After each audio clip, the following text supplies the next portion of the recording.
So mga kabalat, tayo po ngayon ay makukuha ng puso na saging. Yes, tara po. Tara po.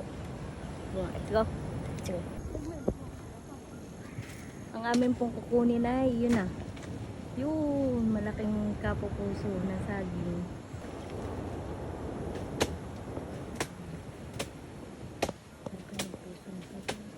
Sige ba na, Elise? May gilid. Yan, may gilid.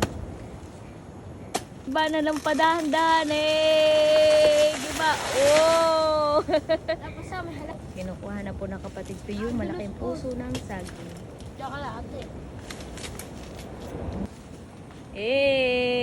Laki! So ito yung puso ng saging na nakuha. Ang laki. Tingnan mo mga kabalat yung puso ng saging na nakuha ng kapatid ko. Laki oh!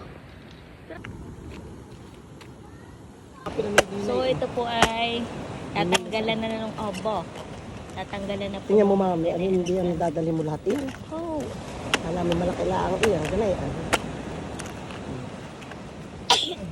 Ito daw po ay masarap gataan. So yung kanina, sobrang laki na. Natanggalan na po siya ng mga balat-balat dahil ang gusto po natin ay yung pinakamalambot. Ayan, yung pinakang po niya. So, ito daw po ay gagataan at atin pong ihiwain ng mga maliliit. Saka po natin lalamasin sa asin at ating gagataan na may kasamang sihi. Ayun lang. Ganda na, maliit na.